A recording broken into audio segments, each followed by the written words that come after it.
Hi friends, welcome back to Drama Love Shifa. Taran Type episode 7. டைப்பும் தானும் no கூட உட்காந்து breakfast சாப்பிட்றாங்க.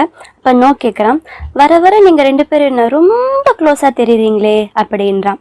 அப்போ டைப்போடைய ஃப்ரெண்டு வரான். வந்துட்டு, எதுக்குடா அந்த பொண்ணுக்கிட்ட நீ வேற யாரையா லவ் பண்ணுறேன்னு சொன்னேன், பாவம் அவள் எவ்வளோ ஹர்ட் ஆகிட்டா தெரியுமா அப்படின்றான். அப்ப நீ லவ் பண்றேன்னு சொல்லி அந்த பொண்ணு யாரு அப்படின்னு கேட்கறான். அதுக்கு டைப்பு, நான் எதுக்கு உனக்கு சொல்லணும் அப்படின்றான்.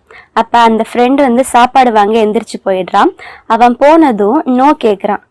என் கெஸ் கரெக்டுனா நீ லவ் பண்றது தான் தானே அப்படின்னு கேட்க வருவான். பட் அவனை கேட்கவே விட மாட்டாங்க, தானும் டைப்பு சேர்ந்து. அவன் ஃப்ரெண்டு திரும்ப வந்துடுறான் அதுக்குள்ள. அப்ப தான் எந்திரிச்சு போக போறான். அப்ப டைப் சொல்றான், மறந்துடாத இன்னைக்கு ஈவினிங் நமக்கு ரூம் சைனிங் கான்ட்ராக்ட் இருக்குல்ல அப்படின்றான்.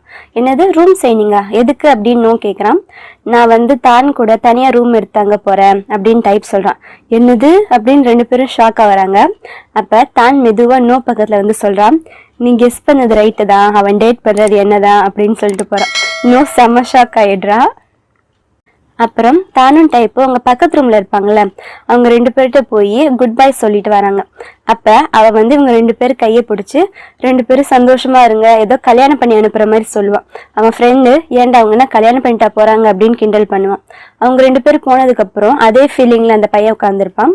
அதுக்கு கூட இருக்கனால அந்த கேபாப் ஃபேனு அவன் சொல்லுவான், ஐ லவ் யூன்றத கொரியன்ல சொல்லுவான். பட் இவனுக்கு தான் கொரியன் தெரியாது இல்லை, இவங்க எல்லாம் தாய் தானே. ஸோ அவன் என்ன சொன்னான் அப்படின்னு யோசிச்சுட்டே இருப்பான். அப்புறம் தானும் டைப்பும் ரூம் பேக் பண்ணிட்டு இருக்காங்க. அப்ப டைப் சொல்றான், நம்ம ரூம் மாறினதுக்கு அப்புறம் நான் ஊருக்கு போய் எங்க அப்பாவையும் அம்மாவையும் பார்த்துட்டு வரேன் அப்படின்றான். அதுக்கு தான் கிண்டல் பண்றான், ஓ குட்டி பையன் அப்பா அம்மாவை பார்க்க போறீங்களா அப்படின்னு. டைப்பு அவன் ஊருக்கு போயிடுறான். போன உடனே ஹே ஐ எம் பேக்னு ஜாலியா கத்துறான். அவங்க அப்பா பின்னாடி இருந்து வந்து, எதுக்குடா இப்படி கத்துற, என்ன படிச்சு படிச்சு பைத்தியம் ஆயிட்டியா அப்படின்னு கேக்குறாரு. இல்ல ஒருவேளை அந்த பொண்ணு கழட்டி விட்டாலே அதுக்காக பைத்தியம் ஆயிட்டியா அப்படின்னு கேக்குறாரு.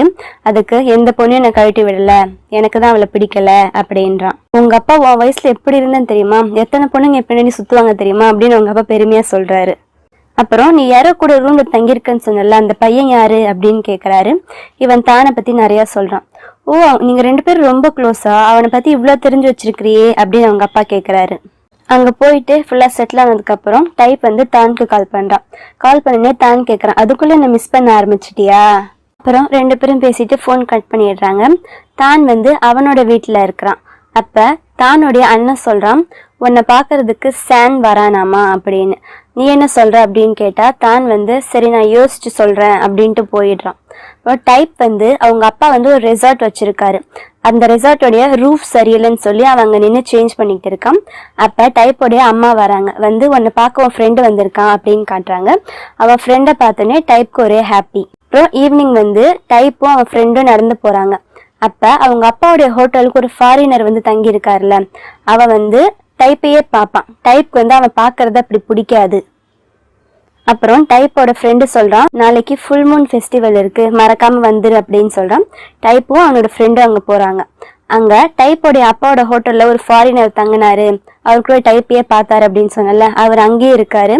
அந்த ஃபாரினர் வந்து டைப்பை டச் பண்றான், நீ ரொம்ப நல்லா இருக்க, ஹாட்டா இருக்கு அப்படின்னு சொல்றான். டைப் கோவம் வந்து அவரை தள்ளி விட்டுடுறான். தள்ளி விட்டுட்டு, எனக்கு அந்த மாதிரி ஆளுங்களை பார்த்தாலே பிடிக்காது, நான் ஒன்றும் அந்த மாதிரி கே கிடையாது அப்படின்னு கோவமா பேசிக்கிட்டே வரான். வரும்போது இந்த மாதிரி கேஸ் எல்லாம் இந்த பூமியை விட்டு அழிச்சிடணும் அப்படி இப்படின்னு கோவமா பேசிட்டு வரான். அப்ப கூட இருக்கான் ஃப்ரெண்டு கோவமா சொல்றான், நீ எப்ப இப்படி பேசுறத நிறுத்த போற. அதுக்கு டைப் கேக்குறான், நீ ஏன்டா இப்படி கேக்குற, நீ தான் கே இல்லைல்ல அப்படின்றான். நானும் கே தாண்டா, ஆனா நீ இப்படி எல்லாம் பேசுறத நான் இத்தனை நாள் பொறுத்துக்கிட்டேன், ஆனா இதுக்கு மேல என்னால் பொறுத்துக்க முடியாது. எங்க நான் வெளியில சொன்னா நம்ம ஃப்ரெண்ட்ஷிப் கெட்டு போயிடும் வந்து நான் சொல்லாம இருந்தேன், ஆனா என்ன நீ ஒரு கேவா பார்க்காம ஜஸ்ட் உன்னோட ஃப்ரெண்டா பார்க்க மாட்டியா அப்படின்றான். டைப் அந்த இடத்த விட்டு வந்துடுறான் எதுவும் சொல்லாம. அப்புறம் டைப் ரூம்ல இருக்கான். அவன் ஃப்ரெண்டு சொன்னதே நினைச்சுக்கிட்டு இருக்கான். அப்ப தான் கால் பண்றான். கால் பண்ணனே எப்படி இருந்துச்சு அந்த ஃபெஸ்டிவல் அப்படின்னு கேட்கறான். இவனும் சொல்றான். அந்த ஃபாரினர் வந்து இவன்கிட்ட வந்து பேசுங்க சொன்னோடனே தான் சிரிக்கிறான். தான் சொல்றான், நீ உண்மையாலுமே எல்லா பசங்களையும் அட்ராக்ட் பண்ற அப்படின்னு சிரிக்கிறான். சரி எதுக்கு அவனை தள்ளி விட்ட அப்படின்னு தான் கேட்கறான். அதுக்கு டைப்பு, எனக்கு வந்து ஒன்ன பிடிச்சிருக்குதான், எனக்கு பொண்ணுங்களை பிடிக்கலதான், அதுக்கு நான் எல்லா கே கூடயும் சுத்துவன்னு அர்த்தம் கிடையாது அப்படின்னு கோவமா சொல்றான். தார் வந்து ஸ்கூல்ல இருக்கான். தம் வந்து அவனுக்கு மெசேஜ் அனுப்பியிருக்கான், சாரி என்னால இன்னைக்கு வந்து உன்னை பிக்கப் பண்ணிக்க முடியாது அப்படின்னு. ஆனால் தம் வந்து வீட்டில் தான் இருப்பான். அதாவது தாருடைய ரூமில் என்ன இருக்குன்னு பார்க்க போவான். ஓப்பன் பண்ணி பார்த்தா ஃபஸ்ட்டு கொஞ்சம் பிக்சர்ஸ் தான் இருக்கும். அப்புறம் ஒரு பெயிண்டிங் எடுத்து பார்க்குறான், ஒரே கருப்பாக இருக்குது. அப்புறம் திரும்பி அந்த பக்கம் பார்த்தா அந்த வால் ஃபுல்லாக ஒரே டார்க் பெயிண்டிங்ஸாக இருக்குது. தார் வர டைம் ஆனோடனே இவன் கீழே வந்துடுறான்.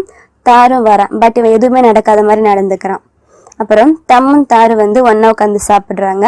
அப்போ தார் தான் வந்து குக் பண்ணியிருக்கான். தம் வந்து ரொம்ப நல்லா குக் பண்ணியிருக்க அப்படின்ட்டு, நீ நல்லா ட்ராயிங் பண்ணுவல, நெக்ஸ்ட் டைம் நீ ட்ரா பண்ணும்போது எனக்கு ஒரு பிக்சர் ட்ரா பண்ணி கொடு அப்படின்றான்.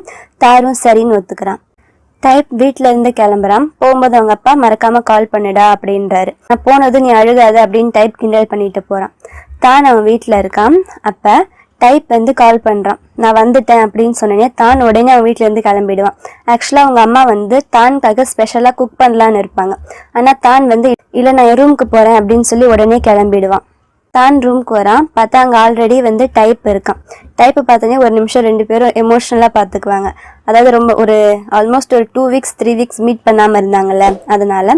அப்புறம் வந்து ரெண்டு பேரும் கொஞ்ச நேரம் சந்தோஷமாக பேசுவாங்க, ஜாலியாக இருப்பாங்க. நெக்ஸ்ட் டே ரெண்டு பேரும் கீழே பேசிக்கிட்டே நடந்து வராங்க. அப்போ டைப்போடைய அப்பா கால் பண்ணுறாரு. அதாவது டைப்போடைய ஆன்டிக்கு வந்து இங்கே வந்து ஹாஸ்பிட்டலில் சேர்த்துருக்காங்க.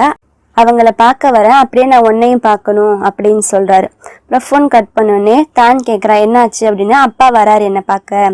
அதே நேரத்தில் எங்கள் அப்பாவுக்கு உன்னையும் பார்க்கணுமாம்மா, அதனால தான் வராரு அப்படின்ற. அதுக்கு உடனே தான் ஷாக் ஆகுறான்.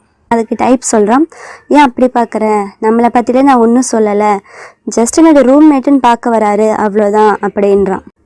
எனக்கு தெரியும், நீ தான் சொல்லியிருக்கல்ல நம்மளை பற்றி யாருக்கிட்டையும் வெளியில் சொல்லக்கூடாது அப்படின்னு தான் சோகமாக சொல்கிறான். அப்புறம் ரெண்டு பேரும் ரெஸ்டாரண்ட் போகிறாங்க. அங்கே டைப் ஃபுல்லாக வந்து ரா ஃபுட், அதாவது பச்சையாக சாப்பிட்ற ஃபுட்டாகவே ஆர்டர் பண்ணுறான்.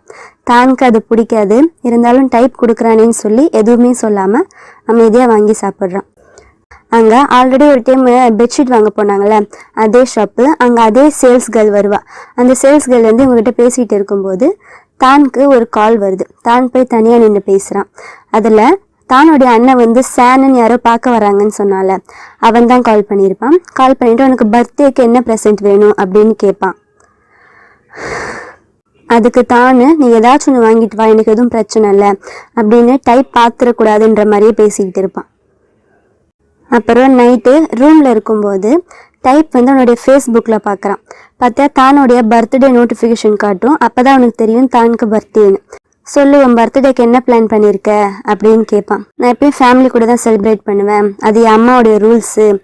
பகல் ஃபுல்லாக நீ எங்கே வேணால் செலிப்ரேட் பண்ணிக்கோ, ஆனால் நைட்டு டின்னர் டைமு ஃபேமிலி பார்க்க வந்துடணும். அப்போ சரி நான் உன் கூட இருக்கணுமே அப்படின்னு கேட்குறான். அதுக்கு வேணா நீ என் கூட வா எங்கள் வீட்டுக்கு, நான் உன்னை என் பாய் ஃப்ரெண்டை இன்ட்ரடியூஸ் பண்ணி வைக்கிறேன் அப்படின்றான். என்னது அப்படின்னு டைப் கேட்குறான். ஆமாம், எங்கள் வீட்டில் எல்லாருக்கும் என்னை பற்றி தெரியும், நீ சொல்லிட்ட, ஆனால் எனக்கு உன்னுடைய செக்ஸ் படின்னு சொல்லிட்டு வீட்டுக்கு வர்றதுக்கு அசிங்கமாக இருக்கும் அப்படின்றான். அதுக்கு தானே நீ ஒன்றும் என் செக்ஸ் படி கிடையாது, நீ என்னுடைய பாய் ஃப்ரெண்ட் அப்படின்றான். டைப் மறுபடியும் கேட்குறான் என்ன வேணும் பர்த்டேக்குன்னு. அதுக்கு தானு எனக்கு நீ தான் வேணும் அப்படின்றான். இதோட எபிசோட் 7 முடியுது. இந்த வீடியோ பிடிச்சிருந்தா லைக் பண்ணுங்கள். நெக்ஸ்ட் என்ன நடக்கும்னு தெரிஞ்சுக்க மறக்காமல் என் சேனலை சப்ஸ்கிரைப் பண்ணுங்கள். தேங்க்யூ ஃபார் வாட்சிங். பாய்.